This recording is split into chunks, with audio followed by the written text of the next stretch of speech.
Hi friends, welcome back to my channel Sipra underscore fever और मैं हूं सिप्रा। मैं उम्मीद करती हूं आप सब लोग बहुत अच्छे हैं। सो फ्रेंड्स, आज का जो वीडियो है उसके टाइटल से आपको पता चल ही गया होगा, इट्स अबाउट ले ऑफ। मैं मोस्टली प्राइवेट सेक्टर के बारे में बात कर रही हूँ। जो लोग प्राइवेट सेक्टर में काम करते हैं वो आज के डेट में ये जो टर्म है उसके साथ बहुत ज़्यादा फैमिलियर है, आई बिलीव। आप लोग न्यूज़ तो देख ही रहे हैं, सर्वे देख ही रहे हैं और अपना रियल लाइफ एक्सपीरियंस भी गेन कर रहे हैं। आज के डेट में ले ऑफ काफ़ी ज़्यादा हो रहा है, इंडिया में भी हो रहा है और इंटरनेशनल लेवल में भी हो रहा है। ये मोस्टली क्यों हो रहा है, इसका साइड इफ़ेक्ट क्या क्या है और इसके साथ हम डील कैसे कर सकते हैं, ये सारा चीज़ मैं आपके साथ शेयर करना चाहती हूँ। इंटेंशन बस इतना है इस वीडियो के पीछे कि आप लोग अगर ये सिचुएशन दे के जा रहे हैं तो आपको एक हौसला मिलेगा, आपको एक कॉन्फिडेंस मिलेगा कि how to deal with the things. And अगर नहीं भी जा रहे हैं तो you should be prepared for the future, क्योंकि आज के इकोनॉमी का जो भी हालत है, जो भी मतलब नेशन के आउटसाइड भी जो भी चल रहा है उसके चलते ये टर्म सबके लाइफ में आना जैसे अभी एक मतलब अभी एक जैसे कंपलसरी हो गया है। सबको इस टर्म के साथ रूबरू होना ही पड़ रहा है। So I thought of sharing the experience with you. So without wasting any time, let's start today's discussion. चलिए फ्रेंड्स, भी बात करते हैं कि ले ऑफ एक्चुअली क्यों होता है और क्या होता है। देखिए, अगर मैं डेफिनेशन के ऊपर जाऊं तो ले ऑफ किसी भी एम्प्लॉय को, जब एक एम्प्लॉयर टेम्पररीली या फिर परमानेंटली किसी भी रीजन के लिए डिसमिस या फिर फायर करता है अपने वर्क स्पेस से, तो उसको बोला जाता है ले ऑफ। तो ये टर्म मोस्टली प्राइवेट सेक्टर में ज़्यादा देखने के लिए मिल रहा है, लेकिन प्राइवेट और पब्लिक दोनों ही सेक्टर में ये टर्म यूज़ किया जाता है। दोनों ही सेक्टर में बराबर से ये चीज़ होता है। अगर मैं ये बोल सकती हूँ कि टिपिकली शेयर होल्डर का इंटरेस्ट बढ़ाने के लिए layoffs are undertaken to minimize the wage expenses. It may occur when strategic business priorities and processes of an organization shifts. उस केसेस में भी ले ऑफ देखने के लिए मिलता है। Despite declining sales, automation adoption, offshoring और outsourcing. ले ऑफ के बहुत सारे रीजंस हो सकते हैं फ्रेंड्स। जैसे मान लीजिए कोई भी एम्प्लॉयर का ऑपरेशन शिफ्ट हो गया है, लोकेशन शिफ्ट हो गया है, या फिर कोई स्लो डाउन चल रहा है, या फिर प्रोडक्शन में डिसकंटिन्यूटी हो गया है। तो ये सारे वेरियस रीजन की वजह से एक वर्कर को उसके वर्क प्लेस से डिस्प्लेस किया जाता है, रिमूव किया जाता है। In that case we use the term lay off. तो फ्रेंड्स, चलिए अभी डिस्कस करते हैं what are the various types of termination, I mean layoffs in another words. So सबसे पहला पॉइंट है voluntary termination. Voluntary termination में मोस्टली क्या होता है फ्रेंड्स, एक एम्प्लॉय अपने मर्जी से एक एम्प्लॉयर से अपना रेजिग्नेशन देता है। वो खुद अपने एम्प्लॉयर के साथ ये म्यूचुअली डिस्कस करके वहाँ से वो जॉब छोड़ता है। ये हो सकता है उनके पर्सनल रीजन के वजह से हो, जैसे कि उनको न्यू अपॉर्चुनिटीज़ के लिए न्यू जॉब मिल गया है, या फिर वो ढूंढ रहे हैं, या फिर किसी स्पेसिफिक फील्ड से वो अपना रेजिग्नेशन देके कोई नया फील्ड एक्सप्लोर करना चाहते हैं, या फिर ये भी हो सकता है कि वो अपना खुद का वेंचर ओपन कर रहे हैं जिसकी वजह से वो यहाँ से छोड़ रहे हैं। तो इसके लिए क्या जरूरी हो रहता है, वो एक फॉर्मल रेजिग्नेशन लेटर अपने एम्प्लॉयर को पेश करते हैं। इसमें स्टैंडर्ड नोटिस पीरियड 30 डेज का रहता है। मैं नॉर्मली बोल रही हूँ, बट ये जो टाइम पीरियड है ये एम्प्लॉयर के ऊपर डिपेंड करता है। अगर वो चाहे तो उनको जल्दी भी रिलीज कर सकते हैं। देन नेक्स्ट पॉइंट है फ्रेंड्स, इनवॉलंटरी टर्मिनेशन। इसमें मोस्टली क्या होता है कि एम्प्लॉयर एम्प्लॉय को अपने वर्क स्पेस से डिस्प्लेस करता है, जिसमें एम्प्लॉयज का कोई भी खुद का विल नहीं होता है। इसमें एक एम्प्लॉयर एक एम्प्लॉय को हो सकता है फायर करे, ले ऑफ जिसको हम बोलते हैं, हो सकता है डाउनसाइजिंग की वजह से निकाल, तो इसको हम मोस्टली बोलते हैं involuntary termination. So third point है फ्रेंड्स, ले ऑफ्स एंड डाउनसाइजिंग। डाउनसाइजिंग या फिर ले ऑफ, इसमें एम्प्लॉयज का कोई भी कसूर नहीं होता है। एम्प्लॉयर जो है वो उनको निकालते हैं। मोस्टली ये क्यों होता है, जब एक एम्प्लॉयर अपना वर्कफोर्स रिड्यूस करना चाहते हैं तब ये डाउनसाइजिंग एंड ले ऑफ होता है। मोस्टली ये तब होता है जब एक कंपनी बैंकरप्ट हो जाता है या फिर मर्जर में फंस जाता है, तो वो अपने कॉस्ट को सेव करने के लिए और वर्कफोर्स को रिस्ट्रक्चर करने के लिए ले ऑफ एंड डाउनसाइजिंग की तरफ जाते हैं, एम्प्लॉयज़ को वो फायर करते जाते हैं। ले ऑफ्स इसलिए भी हो सकते हैं अगर एक एम्प्लॉय का जो करंट स्किल सेट है वो प्रेजेंट डे में कंपनी के जो भी प्रोजेक्ट चल रहे हैं, जो भी उनको रिक्वायरमेंट है उसके साथ अगर मैच नहीं हो रहा है, उनको उस स्किल सेट का भी ज़रूरत नहीं है, तो उस एम्प्लॉय को वो फायर कर देते हैं या फिर निकाल देते हैं। सो फ्रेंड्स, मेरा नेक्स्ट पॉइंट है गेटिंग फायर्ड। अगर कोई एम्प्लॉयर किसी एम्प्लॉय को फायर कर रहा है तो उसका बहुत सारा रीज़न हो सकता है। मोस्टली ये रीज़न होता है कि उनका वर्क परफॉर्मेंस कंपनी को पसंद नहीं आ रहा है या फिर अप टू द मार्क नहीं है, या फिर ये भी हो सकता है उनका बिहेवियर, उनका एटीट्यूड वर्क प्लेस में प्रॉब्लम क्रिएट कर रहा है, जिसके वजह से कंपनी ये स्टेप ले सकती है। इसको छोड़ के अगर कोई भी एम्प्लॉय फायर होता है फॉर मिसकंडक्ट, तो उनको 30 डेज का नोटिस पीरियड भी नहीं दिया जाता, उससे जल्दी ही रिलीज कर दिया जाता है। लेकिन अगर कोई एम्प्लॉय कंपनी के पॉलिसीज को वैलिड कर रहा है तो उनको निकालने से पहले एक चांस दिया जाता है फॉर द एक्सप्लेनेशन, वो देख के निकल सकते हैं। So it's about getting fired. तो friends, next point is illegal dismissal. Okay, ये बहुत ही ज़्यादा इम्पोर्टेंट पॉइंट है।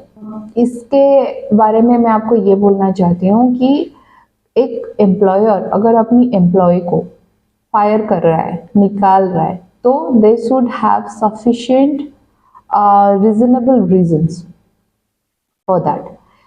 उनको वो चीज़ मतलब जो बोर्ड ऑफ डायरेक्टर्स रहते हैं, एचआर टीम रहता है, उनके सामने वो पर्टिकुलर ठोस रीजन देना पड़ता है कि इसी वजह से इस एम्प्लॉय को निकाला जा रहा है। Terminating an employee based on their caste, religion, gender is illegal. ऐसा नहीं कर सकता है कोई भी एम्प्लॉयर।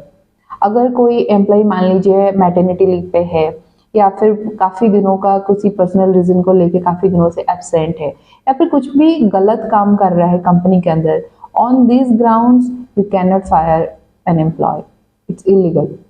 और अगर कंपनी को पाया गया कि वो रॉन्गफुली किसी एम्प्लॉय को फायर कर रहे हैं, वो जो रीज़न दे रहे हैं वो रीज़न लीगल नहीं है या फिर रीजनेबल नहीं है, तो they have to be penalised. बहुत सारे कंट्रीज में ये होता है, इंडिया में भी होता है, they have to be penalised and उनको ये बोला जाता है कि आप कंपेंसेशन दीजिए उस एम्प्लॉय को, उनका जॉब रिस्टोर कीजिए, और they have to offer the same positions from which they had fired that particular employee. So it's all about dismissals. Then next point is friends, termination under contract. Mostly ये private firms में या फिर कोई अगर intensive time frame में है तो उनको मोस्टली ये कॉन्ट्रैक्ट का टर्म के साथ फैमिलियर किया जाता है। वो जब जॉब ज्वाइन करने वाले होते हैं तब उनको एक specific guideline, specific terms and condition के साथ एक कॉन्ट्रैक्ट ऑफर किया जाता है जो उनको ज्वाइनिंग से पहले साइन करना पड़ता है। तो उसमें एक पर्टिकुलर टाइम फ्रेम मेंशन होता है कि किसी का 6 मंथ्स के लिए जॉब है, किसी का 3 मंथ्स के लिए या फिर किसी का 1 साल के लिए।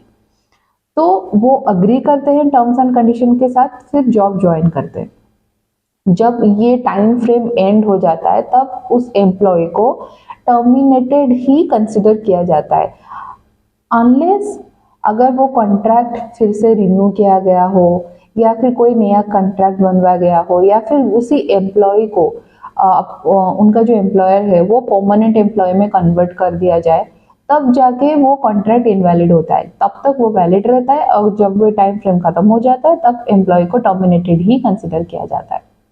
तो फ्रेंड्स, अभी बात करते हैं last year the details about layoffs in our country. तो आपको तो पता ही है फ्रेंड्स, कोविड-19 जो आया क्या क्या उथल पुथल मचा के गया सारे कंट्रीज में, ऑल ओवर द वर्ल्ड। तो पैंडेमिक के बाद कंज्यूमर डिमांड में स्लो डाउन होना शुरू हो गया और मैक्रो इकोनॉमिक कंडीशंस की वजह से ये जो ले ऑफ है ये ट्रिगर होता चला गया। बहुत सारे एमएनसीज में, बहुत सारे यूएस बेस्ड फर्म्स में ले ऑफ वेरियस वे में और वेरियस क्वांटिटी में हुआ। इंडिया में तो बहुत ज़्यादा ही हुआ। इसमें बहुत सारे बड़े बड़े कंपनीज का मैं एग्जांपल दे सकती हूँ, जैसे Meta, Amazon, then Microsoft, then Alphabet. ऐसे बहुत सारे कंपनीज है, एमएनसी कंपनीज है, जिसमें बहुत ज़्यादा ले ऑफ हुआ है in last few years and सर्वे की माने तो इन लास्ट 6 months बहुत सारा फायरिंग हुआ है। Indian startups too have struggled to raise the funds in such a tough global environment। India में भी और आउटसाइड इंडिया में भी जो भी माहौल है, जो भी इकोनॉमिक कंडीशंस है, उसके वजह से स्टार्टअप कंपनीज भी बहुत ज़्यादा सफ़र किए हैं। जो सारे ले ऑफ्स हुए हैं लास्ट ईयर, इनमें बहुत सारे कंपनीज के मैं एग्जांपल दे सकती हूँ। जैसे हो गया हमारा डोंजो, आप सबको तो पता ही है डोंजो के बारे में। मोस्टली मेट्रो सिटीज़ में ये ऐप को बहुत ज़्यादा यूज़ किया जा रहा है। It's a startup and Reliance Retail backed Dunzo जब शुरू हुआ बहुत अच्छे से ग्रो हो रहा था, लेकिन जब पैंडेमिक आया उसके बाद कंज्यूमर डिमांड घटते ही Dunzo announced second round of firing just after 3 months of firing almost 60 to 80 employees. Bengaluru based startups जो भी है उनमें से बहुत सारे हायर किया गया उसी टाइम। जैसे मैं बोल सकती हूँ 30% of its employees got fired, जिसमें 300 जॉब्स अफेक्टेड हुए उस टाइम। देन नेक्स्ट है Byju's. Byju's has fired 1000 of employees. Then Ola, cab का तो मैं क्या ही बताऊँ, पेंडेमिक के बाद इतना ज़्यादा रिस्ट्रिक्शन हो गया था, कैब में ट्रैवल करना इतना ज़्यादा मुश्किल हो गया था, सब लोग पैनिक मोड में थे। तो उस टाइम पे ओला का अगर मैं कंडीशन बताऊँ तो it has laid off almost 130 to 200 employees. Then Swiggy will sack 300 employees approximately. Then Miso तो आज के डेट में सभी को पता है, उस टाइम में शुरू हुआ था and it's a Bengaluru based startup. It had laid off around 15% of its employees. तो friends, ये तो हो गया about the data of last few years about layoff। अभी हम बात करते हैं कि इसके कंसिक्वेंसेस क्या हुए। Mostly lay off consequences human psychology के ऊपर क्या होता है, लेट्स डिस्कस अबाउट इट। जब ले ऑफ बहुत ज़्यादा हुआ पैंडेमिक के टाइम पे या फिर पैंडेमिक के बाद, उस टाइम पे एम्प्लॉयज़ को सैलरी ना मिलने का जो साइकोलॉजिकल इम्पैक्ट था वो तो काफ़ी ज़्यादा हुआ। इसका कंसिक्वेंसेस नेशनल लेवल और लोकल लेवल दोनों में पड़ा। पूरा कंट्री का इकोनॉमी हिल गया, सब कुछ अनस्टेबल हो गया। नेशनल इकोनॉमी का तो बैंड बज गया। जो भी स्टाफ, जो भी एम्प्लॉयज़ अपने कलीग्स के ले ऑफ का वो जो टाइम फेस था वो देखे, उनको वो एंजाइटी आने लगा और अपने खुद के जॉब सिक्योरिटी के ऊपर उनको सवाल उठना शुरू हो गया। कहीं मेरा जॉब भी चला नहीं जाएगा तो, अगर वो सफ़र कर रहा है, वो मेरे टीम में था, उसको निकाल दिया, मुझे तो नहीं निकाल देंगे ना। I can feel that friends because it had happened with me and with my husband as well. हम दोनों का ही सेम टाइम पे जॉब चला गया था and it was a lay off. ये पैंडेमिक के टाइम ही हुआ था। हम you cannot imagine guys, that was a nightmare। I was expecting that time and we had no job। तो yes, वो फीलिंग, वो मेंटल हेल्थ के ऊपर बहुत ज़्यादा इम्पैक्ट डालता है। It also encouraged, it also contributes to decreased moral and turnover of workers। और ये जो इम्पैक्ट डालता है ना मेंटली, ये बहुत ज़्यादा अपने अंदर ना एक डिस्करेजमेंट भर देता है। आपको ना सवाल उठना शुरू हो जाता है, आपको ट्रस्ट नहीं आता है किसी और एम्प्लॉयर को। कोई भी पोटेंशियल एम्प्लॉयर हो, आपको उनके ऊपर ट्रस्ट इशू आना शुरू हो जाता है। क्योंकि जैसे कि मैंने आपको बताया, बहुत बड़े बड़े एमएनसी कंपनीज में इतना ज़्यादा ले ऑफ हुआ है कि लोगों का ना भरोसा उठ गया था उस टाइम पे कि इतना बड़ा कंपनी तो है, लेकिन इसमें भी अगर इतना ज़्यादा ले ऑफ हो रहा है तो छोटे कंपनी के बारे में मैं क्या सोचूं, ये डाउट आता है दिमाग में। और मास ले ऑफ से क्या होता है ना, ये मेंटली तो अफेक्ट करता ही है, ये एक पर्टिकुलर रीजन, एक पर्टिकुलर सिटी, पर्टिकुलर स्टेट के इकोनॉमी को भी इम्पैक्ट करता है और नेशन का इकोनॉमी तो बहुत ज़्यादा अनस्टेबल हो जाता है। तो फ्रेंड्स, मैंने ये तो बता दिया कि ये इम्पैक्ट क्या डालता है मेंटली। अभी मैं आपको ये बोलना चाहती हूँ कि अगर आपके लाइफ में ऐसा सिचुएशन है ऑलरेडी, या फिर आगे के लिए आप अपने आप को प्रिपेयर करना चाहते हैं, I have few tips guys. If you are going through this kind of things or someone else is suffering surrounding you, you can give them this advice also. जिसमें मेरा पहला पॉइंट है acknowledge your feelings. इसमें मैं आपको ये बोलना चाहती हूँ फ्रेंड्स, अगर आपका ले ऑफ हुआ है, it's okay to feel sad, it's okay to feel frustrated, angry, feeling like crying. ये नॉर्मल है, ये ह्यूमन इमोशंस है, ये ऑटोमेटिक आता ही है. इसको आने दीजिए, इसके साथ फाइट मत कीजिए. जितना आप एक्सप्रेस करेंगे, जितना सारी चीज़ों को आउटबर्स्ट कर देंगे, उतना आपको हल्का फील होगा. आप किसी अपने से, आप किसी इंटीमेट फ्रेंड से, या फिर कोई भी आपके फैमिली में जो भी क्लोज है, जो आपको समझते हैं, आप उनके साथ बात कीजिए. जो भी अंदर भरा पड़ा है उनके सामने जाहिर कीजिए. Just vomit it, go for it. जितना फ्लश आउट करेंगे उतना आपको ब्रीदिंग आएगा, उतना पॉजिटिविटी आएगा अंदर कि मैंने अपने अंदर कोई बोझ नहीं रखा है, जो फील कर रहा था वो मैंने बोल दिया. आप किसी थेरेपिस्ट का मदद भी ले सकते हैं, आप किसी सपोर्ट ग्रुप का मदद भी ले सकते हैं. So there are various options. First of all you need to acknowledge your emotions. Then the next point is friend, try not to take it personally. देखिए, अगर आपका ले ऑफ हुआ है और आपको एंजाइटी इश्यूज आ रहे हैं, आपको बहुत ज़्यादा हर्ट हुआ है कि आपके एम्प्लॉयर ने आपके कंट्रीब्यूशन का कोई वैल्यू नहीं रखा, आपने इतना साल दिया कंपनी को, इतना मेहनत किए, इतना सब कुछ कंट्रीब्यूट किए, लेकिन उसका कोई वर्थ नहीं रखा कंपनी ने. आप ये पर्सनली मत लीजिए. अगर आपका ले ऑफ हुआ है, lay off doesn't necessarily reflect who you are, even how good you were an employee, even as a person. एक ले ऑफ आपको डिफाइन नहीं करेगा कि आप कैसे इंसान हो. ठीक है ना? तो आप चीज़ों को पर्सनली मत लीजिए. ठीक है, एक कंपनी में आपका ले ऑफ हो गया, there are other opportunities, go for it, explore new things. No, why to get sad and take it personally and like आप अपने आप को ही अफेक्ट करना शुरू कर दो कि मेरे से नहीं हो रहा है, मैं एक फेलियर हूँ, मेरा कोई वैल्यू नहीं है. ये सब मत सोचिए. आप अपने आप को देखिए, आपको पता है, आप अपने ऊपर ट्रस्ट कीजिए, आपको पता है you can do it. So explore new things. Then the next point is friends, be kind to yourself. If you are laid off, don't criticise yourself. आप अपने आप को बहुत ज़्यादा हार्ड मत फील कराइए कि आप एक फेल्यूर हो. नहीं, अगर आप अपने आप को क्रिटिसाइज करते रहेंगे ना, तो ये और ज़्यादा ट्रिगर करेगा आपके होपलेसनेस एटीट्यूड को. आपको ऐसा फील होगा आगे कोई रास्ता ही नहीं है, सब कुछ ब्लैंक दिखेगा. ये मेरे साथ हुआ था. मैं दिन रात रोती थी कि मैंने कंट्रीब्यूट किया लेकिन मेरा कोई वैल्यू नहीं है, मुझे तो कुछ आता ही नहीं है, मेरे पास कोई टैलेंट नहीं है, मैं क्या कर रही हूँ अपने लाइफ के साथ, आगे तो कुछ दिखता ही नहीं है. जैसे दुनिया खत्म हो गया था मेरा, आगे तो और कोई कंपनी ही नहीं है, जैसे एक ही यही कंपनी था, इसने मुझे निकाल दिया, अब मैं कहाँ जाऊँ, क्या करूँ.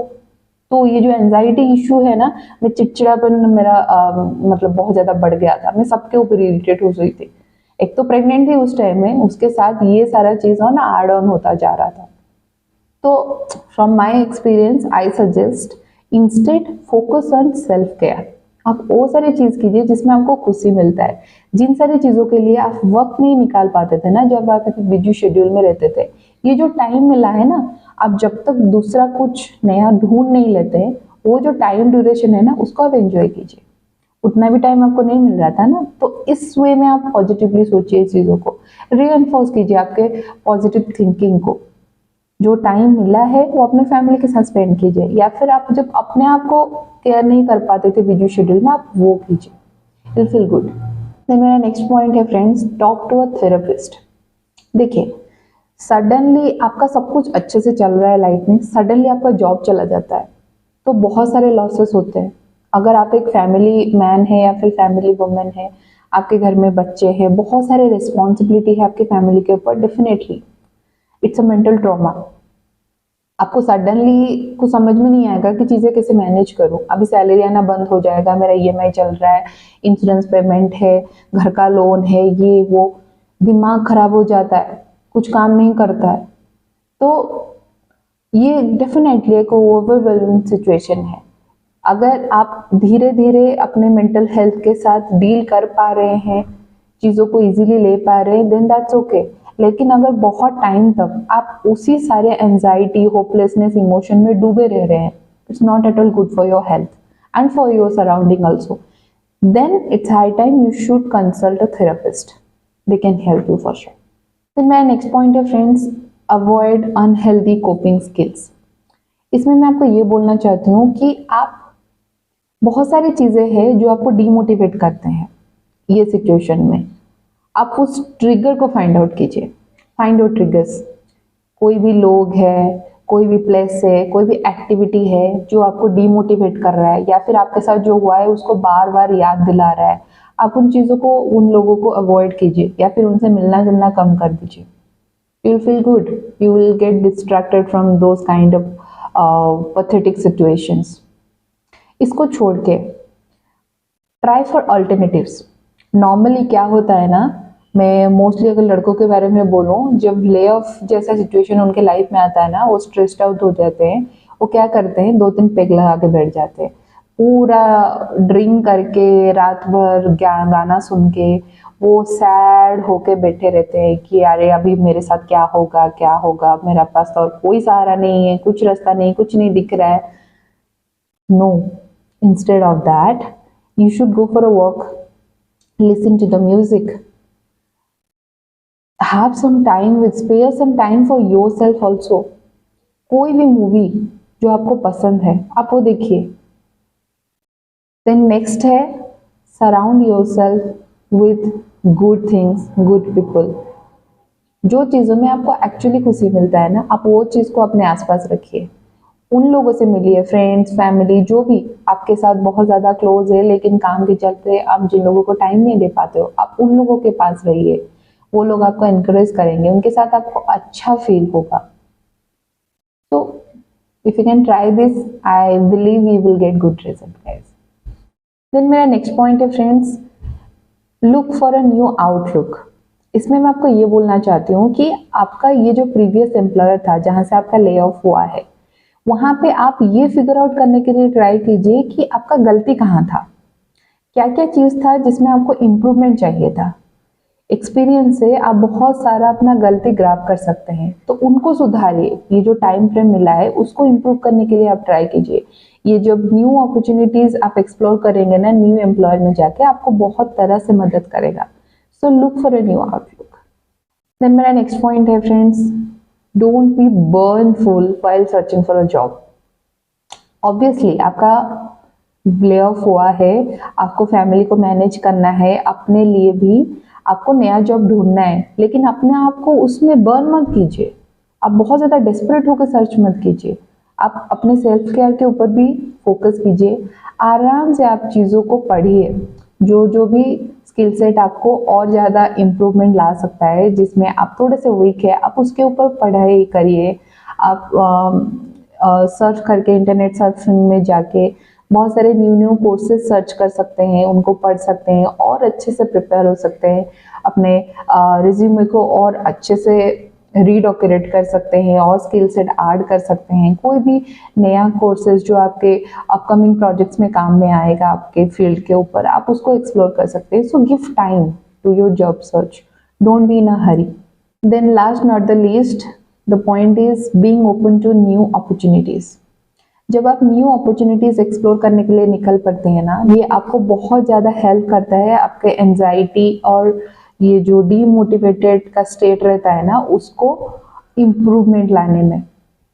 आप आगे चल के ले ऑफ के साथ बहुत अच्छे से कोप अप कर सकते हैं। आप एक मतलब अच्छे से आप वर्क लाइफ बैलेंस कर सकते हैं on the horizon. So being open to new opportunities definitely is a positive add on point to your health. So friends, आज के लिए बस इतना ही। आई होप आज का वीडियो आपको हेल्पफुल लगा हो, आपको इन्फॉर्मेटिव लगा हो। ले ऑफ बहुत ज़्यादा हो रहा है आज के डेट में, so I thought of sharing this tips with you so that you can cope up with the situation in your own way. बस एक छोटा सा प्रयास था आप लोगों में अवेयरनेस लाने का कि चीज़ों को किस वे में हैंडल करने से आपके साथ और ज़्यादा ईजियर हो जाएगा सिचुएशन। अगर आपको अच्छा लगा हो तो प्लीज़ लाइक कर दीजिए, या फिर कोई भी सवाल हो तो आप कमेंट करके मुझे बताइए। I am very much excited to answer those questions. आपका लव और सपोर्ट तो मिल ही रहा है, उम्मीद है आगे भी मिलता रहेगा। एंड गाइस, जो लोग मेरा चैनल पहली बार देख रहे हैं, प्लीज़ लाइक कर दीजिए और सब्सक्राइब कर दीजिए। मेरे चैनल पे जो बेल आइकन है उसको क्लिक कर दीजिए, ताकि मेरे अपकमिंग वीडियोस की नोटिफिकेशन आपके पास बराबर आते रहें। जब तक मैं नया इन्फॉर्मेटिव वीडियो अपलोड नहीं करती हूँ अपने चैनल में, आप ऐसे ही मुझे प्यार देते रहिए और आप सब अपना ख्याल भी रखिए। तब तक के लिए लव यू गाइस, बाय।